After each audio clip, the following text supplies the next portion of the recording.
Thrissur വടക്കാഞ്ചേരിയിൽ African ഒച്ചിന്റെ ശല്യം രൂക്ഷം. നഗരസഭയിലെ ഇരട്ടക്കുളങ്ങര ഡിവിഷനിലാണ് ഒച്ചിന്റെ ശല്യം മൂലം ജനങ്ങൾ പൊറുതിമുട്ടിയിരിക്കുന്നത്.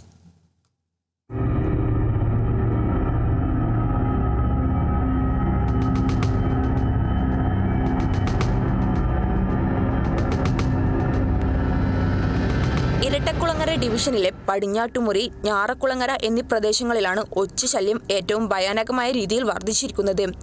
സന്ധ്യാകുന്നതോടെ പ്രദേശത്തെ വീടുകളിലേക്ക് ആഫ്രിക്കൻ ഒച്ചുകൾ കൂട്ടത്തോടെ അരിച്ചെത്തും. വൈകുന്നേരമാകുന്നതോടെ റോഡുകളിലും വീടുഭിത്തികളിലും മതിലുകളിലും നൂറുകണക്കിന് ഒച്ചുകളാണ് കൂട്ടം കൂട്ടമായി അരിച്ചെത്തുന്നത്. ചെറുതും വലുതുമായ ശംഖിന്റെ വലിപ്പത്തിലുള്ള ഒച്ചുകൾ ഓരോ വീട്ടിലേക്കും വ്യാപിക്കുന്നത് നാട്ടുകാരിൽ വലിയ ഭീതി പരത്തുന്നുണ്ട്. ഒന്നോ രണ്ടോ ഒന്നല്ല, വളരെ കൂടുതലായിട്ട്, അതായത് കൂട്ടമായിട്ടാണ് വരുന്നത്. ഓരോന്നിൻ്റെ വലിപ്പം കണ്ടു കഴിഞ്ഞാൽ തന്നെ നമ്മൾ ഞെട്ടും. ഒരു ശംഖിൻ്റെ വലിപ്പം ഏകദേശം പറയാവുന്ന രീതിയിലുള്ള വലിപ്പമുള്ള ജീവികളാണ് ചില ഒച്ചുകളായിട്ട് കാണുന്നത്. രാവിലെയും വൈകുന്നേരം ഒച്ചുകളെ നശിപ്പിക്കുക എന്നുള്ള ജോലിയാണ് പ്രധാനപ്പെട്ട ജോലി. അത് രാവിലെ കുറേ ഉപ്പ് ലായനിയോ അല്ലെങ്കിൽ ഉപ്പോ പൊടിയുപ്പോ അങ്ങനെ എന്തെങ്കിലും കൊണ്ടുപോയി കാണുന്നിടത്ത് ഇട്ടാൽ ഒരു 10-50 എണ്ണം തന്നെ രാവിലെ അത് കാണാറുണ്ട്. അതുപോലെ തന്നെ വൈകുന്നേരങ്ങളിലും ഉണ്ട്. റോഡ് മുഴുവൻ ഇത് തന്നെയാണ്, നടക്കാൻ പറ്റില്ല. രാവിലെയും വൈകുന്നേരവും വീട്ടുപറമ്പുകളിലും പരിസരങ്ങളിലും ഉപ്പുലായനി തെളിച്ച് ഇവയെ നശിപ്പിക്കുക എന്നതാണ് പ്രദേശവാസികളുടെ പ്രധാന ജോലി.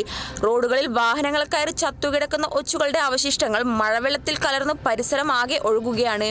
ഈ മലിനജലത്തിൽ ചവിട്ടി നടക്കുന്ന പ്രദേശവാസികൾക്ക് വലിയ രീതിയിലുള്ള ആരോഗ്യ പ്രശ്നങ്ങളും ചർമ്മരോഗങ്ങളും ഉണ്ടാകുന്നതായി പരാതിയുണ്ട്.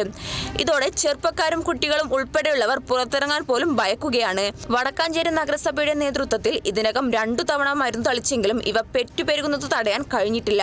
വെറും മരുന്ന് പ്രയോഗത്തിലൂടെ മാത്രം ഇവയുടെ വംശവർദ്ധനവ് തടയാനാവില്ലെന്ന് വ്യക്തമായതോടെ കൃഷിശാസ്ത്രജ്ഞരുടെയും വിദഗ്ധരുടെയും സഹായത്തോടെ ശാശ്വത പരിഹാരം കാണണമെന്നാണ് നാട്ടുകാരുടെ ആവശ്യം. Kerala vision news, Thrissur. നിങ്ങളുടെ പഴയ സ്വർണത്തിന് ഏറ്റവും കൂടിയ വില അല്ലേ? അതെ. 22 വർഷത്തെ പാരമ്പര്യമുള്ള 50-ലേറെ ബ്രാഞ്ചുകളുള്ള നിങ്ങളുടെ സ്വന്തം അച്ചയൻസ് ഗോൾഡ്.